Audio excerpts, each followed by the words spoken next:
Look at the success stories we have here. Robert Kwok, Ananda Krishnan, Lee Ka-shing. How did they do what they did? And that's really what I guess we need to identify. The fact that success is something that's very individualistic. It's something that we need to pick up and apply in our own lives. And it has a whole different brand when it comes out with you as the flavor. Make sense, people? Are you with me? This is Singapore, right? Okay, I do have notes, so let me try to be a little bit more corporate here. Like I said, there's no magic bullet for success. And it's not something that can be cloned. It has to be something that has to be assimilated, applied every single day, and it reinvents itself every time. What was successful for you 2 years ago is not going to be successful for you now. In fact, the most dangerous thing that could happen to an entrepreneur, and the key word here is entrepreneur. This is the primary reason that I'm here today, because the word entrepreneur is there. If I was here to address just CFOs and COOs and CEOs and so on, I would probably have sent someone to my place. But you're entrepreneurs too, right? Are you with me? And if you have that, then the key word about being an entrepreneur is being creative, innovative, intuitive. It means changing, making a difference and being the difference. Are you with me? Does that make sense? So if that's what it is about, then let's talk about, success. Insofar as we are concerned, let me share a little bit of us. We are very international as a company. And we were going out to build a global brand. And that was our entire our focus. Now, we chose e-commerce as our modality because we didn't have the boundaries. We didn't have to worry about language, for instance. We talk right across the 200 countries right now. It's a matter of going on to the right web page, and you have language overcome. Are you with me? But it doesn't take away the human touch. The modality is only the platform upon which to do the transaction, business, so to speak, that allows us to bring a business across borders to anywhere in the world. And that's what we chose as our tool. But I think the thing that makes it work for us is the fact that we chose to combine that with the human touch. And we brought direct sales out into everywhere that we went, so we could combine e-commerce with direct sales and take the product lines and services that we could bring from every corner of the world to another corner of the world.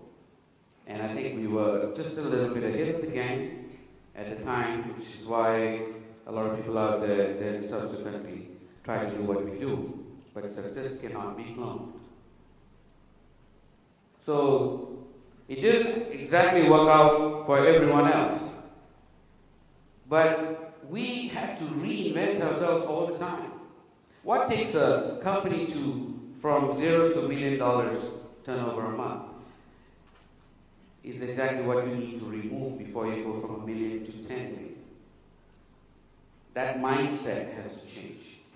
It's like the wheel structure. If you take a bullock cart wheel, it's got a hub in the center with spokes going all out. So you're in touch with every aspect in every department, yourself personally, and you have to do that at the initial onset of building a company. You have to be personal. But if you're going to go beyond that, to go from a wheel to a tire, for instance, then you're going to have to build concentric circles around. Are you with me? And you've got to delegate, you've got to have a team picking up on you, and there has to be a filter down coming from you all the way going down.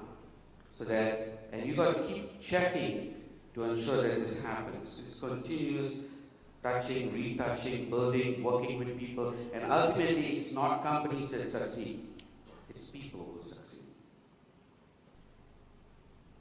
Are you with me? Okay, I'm losing you here. Can I change over and do a dance instead? Welcome back. Now, another thing that we try to do is build consensus management.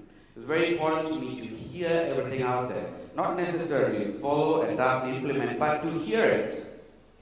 And that is critical, that you need to have this kind of feedback system from the top going all the way down. That's what we try to do different. And right from the board of directors down, it has been our purpose to keep sitting, rediscussing, rehashing decisions that have been made. It slowed us down. Now, initially, that's not the way we did it, but that's the way we do it today. It's seen as sometimes more of an impediment. But in that process of rehashing and hearing everything, the 2 percentile that we miss, that can be so critical. Because success is usually missed by a 2% mark. You could have everything else up there, but then missing the 2% mark can make all the difference in the world. And the 2 percentile that you miss can come virtually out of the mouth of babes. I mean, it could come out of the most junior member of the group. But having that constant feedback, that constant sounding board is a critical aspect of doing what you do out there. Does that make sense? Okay. Now, basically, the Chinese have a beautiful proverb that I have always admired. It says that a peasant lives from meal to meal. A peasant lives from meal to meal. A mendicant lives from meal to meal. A peasant lives from day to day. A farmer lives from season to season. A mandarin lives from year to year. A king lives a decade at a time, but an emperor has to live 100 years at a time. It is how much, if you're planning the next 5 years, so how much of the next 5 years counts today is something you need to take into account. Because one of the things that we get so absorbed in is running the day-to-day operations. Is just being able to keep the nose above the waterline. Are you with me? And because of that, 90% of today dies in today. You're in such a rush to make the next meeting, to hit the bank before it closes, to meet the next person, to close the next deal. And even if someone meets you on the way and wants to have a chat and a cup of coffee, you say, man, look, I am absolutely late here. I'm running. Let's do this again. Now, a week later, you meet this individual again, and he says, hey, you remember last week we were supposed to sit and talk? You were rushing off somewhere. You know what it was about? The chances are you wouldn't remember. You probably couldn't remember if your life depended on it. You were heading out to the bank, for something or other. Are you with me? It died with that day. Now, if you take a look at that 1 percentile of humanity that does make a difference, they live their lives through every day.